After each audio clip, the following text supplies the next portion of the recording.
Ry ava-malala ao amin'ny tompo ho aminareo ane fahasoavana sy ny fiadanana avy amin'Andriamanitra raintsika sy Jesosy Kristy tompo ilay lohan'ny fiangonana. Ny soratra masina ry havana izay ifampahirezantsika dia ndeha raha antsika mijery ny filazantsara ny Jesosy Kristy araka ny Lioka toko 5 raisina amin'ny andininy 12 ka hatramin'ny andininy 19 izay tenin'Andriamanitra efa novakina tamintsika teo.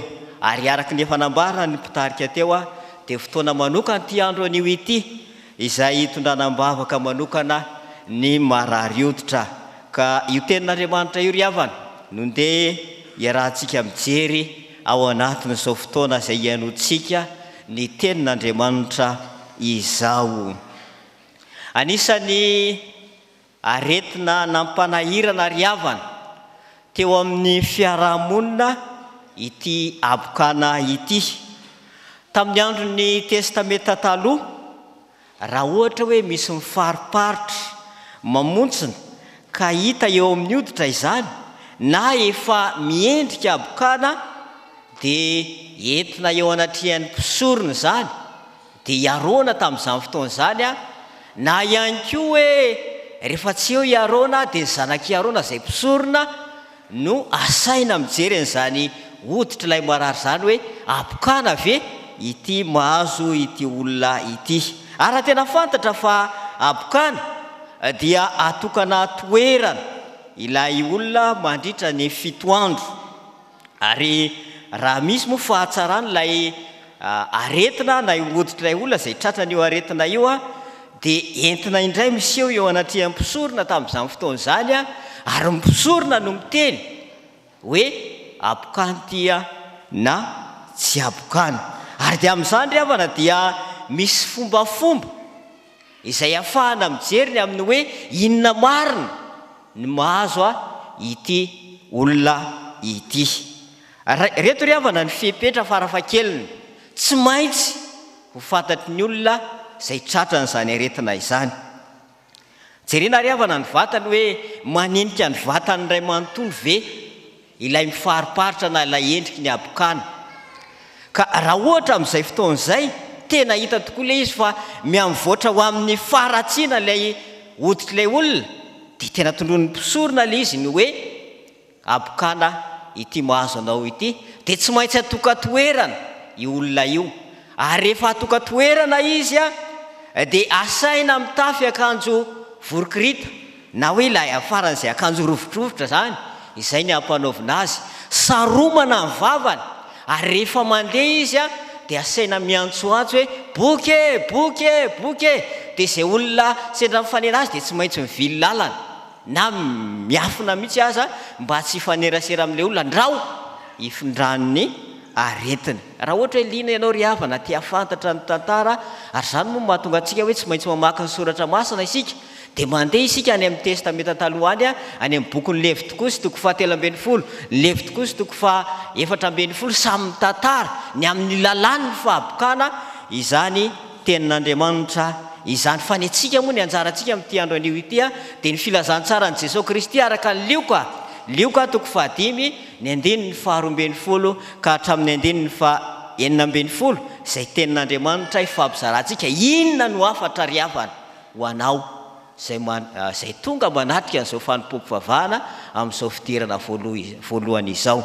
Manana afatra anankiroa ry havana izao tenin'Andriamanitra izao dia ny hoe maharitra tsy miova ny tompo satria izany ny loha hevitra izay faranantsika amin'ity andro anio ity dia misy hevitra anankiroa ry havana azoana ao anatin'izany ka mifotoka-hevitra n'ity soratra masina ity dia ny hoe manasitrana ny tompo voalohany raha manaiky ny tenin'ny olona. Manasitrana ny tompo raha manaiky ny tenin'ny olona. Dia ry havana iarahantsika mamaky raha sitraka ao ny andininy 12 ka hatramin'ny andininy 14 amin'ity filazantsara ny Jesosy Kristy araka ny Lioka toko 5 ity amin'ny anaran'i Jesosy. Ary tao an-tanàna anankiray Jesosy indro nisy lehilahy eniky ny abokana ary noho nahita azy io dia niankohoka ka nitarina taminy hoe tompoko raha mety ianao dia mahay manadio ahy Ary Jesosy nanintsitra ny tanany dia nanendry azy ka nanao hoe mety aho, mahadiova ianao. Ary ny abokany niala niaraka tamin'izay. Ary Jesosy nandrara azy tsy ilaza amin'ny olona na ty iray akory azy, fa mandehana hoy izy misy eo amin'ny mpisorona ka manatera fanadiovananao araka ny nandidi Mosesy ho vavolombelona amin'ireo. Amen. Lehilahy iray eniky ny abokany no eo anatrehan'i Jesosy Kristy. Fantatr' Jesosy fa mila famonjena ity lehilahy ity, ary fantatr' ity lehilahy ity ihany koa fa azo ny antoka fa i Jesosy izay miresaka amin'ity dia tena manasitrana azy, ary izay no nahatonga azy andeha eo amin'i Jesosy. Eto ry havana dia miasikasina sahady ny teolojian'ny lioka. Jesosy Kristy famonjena ho an'ny olona rehetra. Io moa ilay ambarany teny vahiny hoe universalisme du salut, famonjena velatra ho an'ny olona rehetra, izany famonjena izay hoentin'i Jesosy Kristy izany, ary izany no ivon'ny filazantsarany lioka. Saingy izao, na dia natao an'ny olona rehetra aza ny famonjena ry havana, na dia natao an'ny olona rehetra aza izany famonjena izany, dia misy ny fepetra izay miandry ny olona raha te ho sitrana izy, ka tsy maintsy manaiky ny tenin'Andriamanitra izy, izay vao mahazo ilay fanasitranany. Eto ry havana ny filazan'ny mpanoratra eto amin'ity andininy 12 amin'ity tapany faran'ity ilay teny hoe tompoko, dia maneho ny mahampanjaka ny Jesosy Kristy ilay tompo ny fahefana.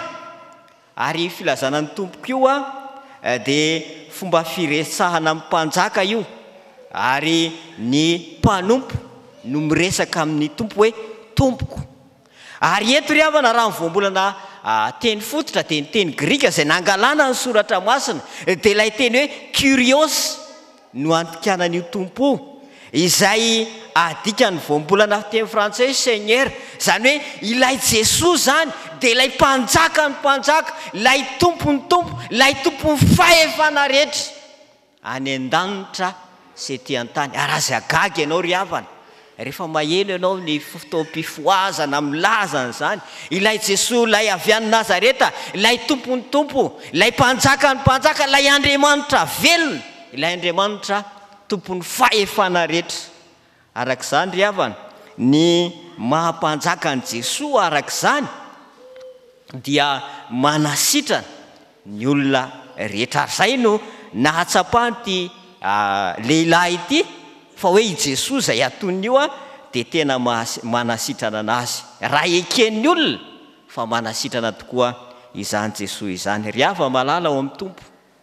Inona ny endriky ny aretina ankehitriny amin'izao fotoan'izao dia malaza be ry havana ny Covid-19 ary ny aina tao anatin'izany isika, ary mbola miaina amin'izany ankehitriny.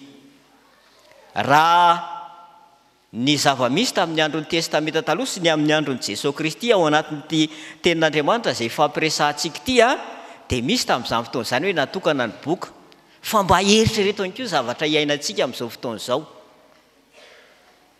Tonga ny Covid izao, dia inona ny ataon'ny olona?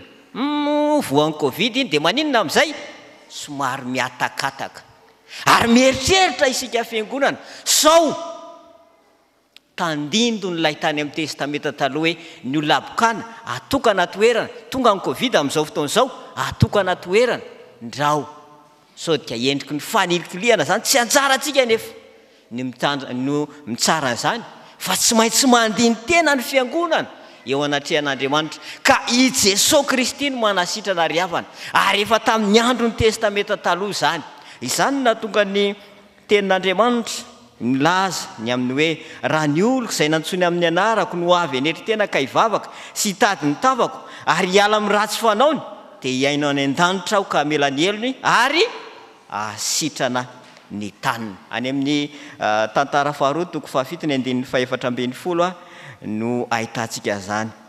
Ry kristianina manetry tena no ilain'Andriamanitra, kristianina mivavaka fa tsy mivavabavaka, kristianina mandray ny tenin'Andriamanitra ka ho marina amintsika ry havana ny vina ny FJKM filazantsara manova tantara manasitrana ny tompo raha manaiky ny teniny isika vokatry ny fanekentsika ny Jesosy Kristy ilay tenin'Andriamanitra izay tonga nofo ka natonga ny Jesosy Kristy nanaiky ho faty teo amin'ny hazo fijaliana ka azahoantsika famonjena amin'izao vanim-potoana izay iainantsika izao. Ny faharoa ry havana sady farany amaranana n'izao tenin'Andriamanitra izao dia ny hoe manasitrana ny tompo. Faharoa, raha miaino azy ny olona, raha miaino azy ny olona.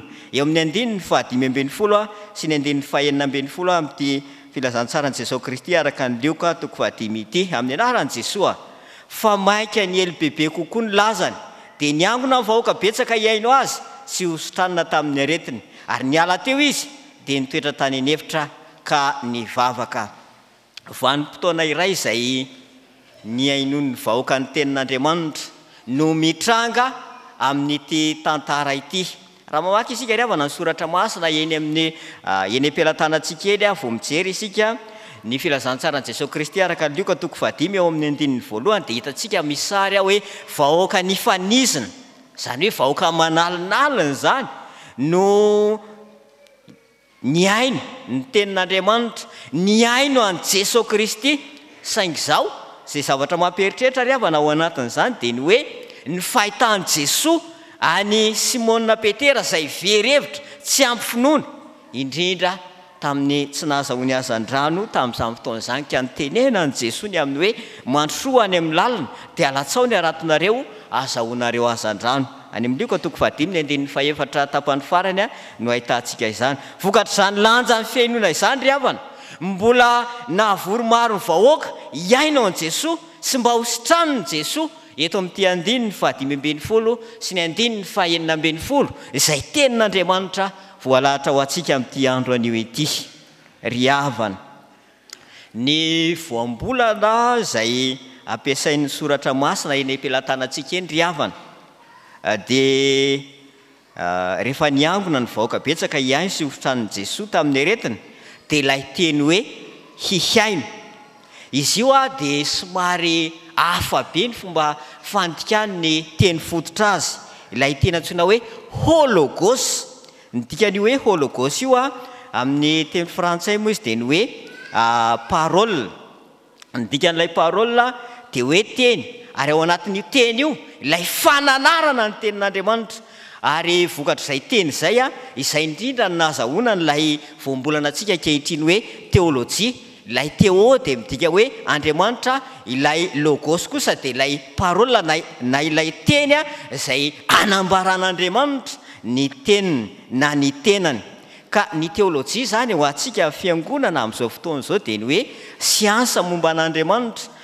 Ka ireto vahoaka izay niaino an'i Jesosy Kristy amin'ny teny malagasy izay eny am-pelantanantsika ireto dia tsy ilay hoe hiaino loatra ny zava-dehibe fa ilay fianarana ny tenin'Andriamanitra. Ary izany ry havana ny tokony ho tsapantsika zanaky ny FJKM hoe raha miaino ny tenin'Andriamanitra ianao dia tsy miaino fotsiny fa mianatra ny tenin'Andriamanitra.